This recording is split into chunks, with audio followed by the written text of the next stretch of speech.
जिस प्रकार से आप ये देखिए कि आपके पास फोन होगा, कुछ लोगों के पास गाड़ियां होंगी, रोबोट देखे होंगे, लैपटॉप देखे होंगे, आजकल तो ये सब चीज़ें हाजिर हैं, आप सब लोगों के पास होंगी। उनको किसी न किसी समय पर अपडेट किया जाता है कि उनको अपडेट कर दिया गया, नया वर्जन आ गया। तो ये कहाँ से आती हैं ये चीज़ें, कैसे पता लगती हैं? क्या बस वही अपडेट होती हैं? क्या बस वही चीज़ें हैं जो ऊपर उठती हैं, नया वर्जन आता है? परमात्मा ने, प्रकृति ने कब से ये चीज़ें की हैं? विचार कीजिए आप लोग कि प्रकृति ने ऐसा नियम तैयार किया है, प्रकृति ने ऐसा खेल रचा है कि मानव को हर रोज प्रकृति अपडेट करती रहती है। मानव को पता भी नहीं चलता कि अपडेट हो गए, क्यों, क्या, कैसा व्यवहार है। तो हर रोज 24 घंटे के अंदर जब आप गहरी निंद्रा के अंदर होते हो, 2 से 4 मिनट के लिए ऐसा समय होता है जब सारे की सारी जो इलेक्ट्रॉन तरंगे जो मन से बुद्धि तक जो संदेश पहुंचाती हैं, मन से बुद्धि तक जो संदेश जाता है, 1 सेकंड के अंदर 3 संदेश पहुंच जाते हैं। इतनी गति होती है संदेश पहुंचाने की।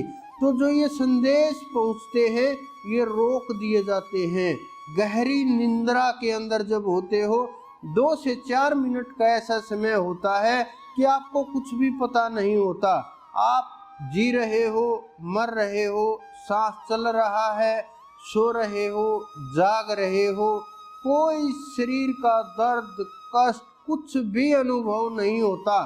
चाहे कितनी भी पीड़ा हो, कितना भी दर्द हो, कितना भी कष्ट हो, कोई भी परेशानी हो, कितनी भी टेंशन हो, कितने भी विचार दूषित हो, कैसी भी हालात हो, कैसा भी शरीर हो, किसी भी प्रकार की समस्या हो, ऐसा समय 2 से 4 मिनट का जरूर आ जाता है जब मानव का मस्तिष्क बिल्कुल शून्य में पहुंच जाता है।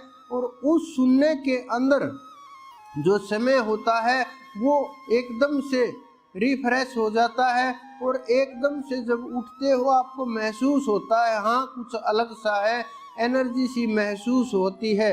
वो क्यों होती है? जब इन तरंगों को, इलेक्ट्रोन मैग्नेटिक तरंगों को रोक दिया जाता है। आप ये समझो जो संदेश पहुंच रहे हैं, जो एनर्जी लग रही है, जो एनर्जी चल रही है, दिमाग का हिस्सा बहुत छोटा होता है, ज़्यादा बड़ा नहीं होता, बहुत छोटा। इस शरीर का भार जितना भी है उस शरीर के भार से लगभग 2 से 2.5% ही होता है मस्तिष्क। लेकिन वो एनर्जी कितनी वेस्ट करता है? पूरा दिन जो एनर्जी वेस्ट करता है वो 22 से 25% तक शरीर में जितनी हम एनर्जी पैदा करते हैं, चाहे योग से पैदा करते हैं, भोजन से पैदा करते हैं, धूप से पैदा करते हैं, वायु से पैदा करते हैं, किसी भी प्रकार के सोर्स से जब हम वो एनर्जी पैदा करते हैं तो उसका 25% हिस्सा केवल दिमाग, केवल बुद्धि ही खर्च करती है। और अगर इतना बड़ा हिस्सा हम रोक दे खर्च होने के लिए तो कितनी एनर्जी इकट्ठा हो जाएगी, तो उसका कितना प्रभाव होगा। इसीलिए संत महात्माओं के चेहरे के ऊपर तेज नजर आता है, वो अलग से दिखाई देने लगते हैं, अलग से उनका प्रभाव नजर आने लगता है, शब्द के अंदर ताकत पैदा हो जाती है और नाम के अंदर जो दौलत है वो बाहर निकल करके कल्याण के लिए, लोगों को समझाने के लिए, जीवों के कल्याण के लिए उनको रास्ता दिखाने लगते हैं। क्योंकि जब प्रकृति कृपा करती है, संतों के ऊपर दया होती है, जब परमात्मा मिलता है, प्रकृति के साथ उनका जुड़ाव इतना मजबूत हो जाता है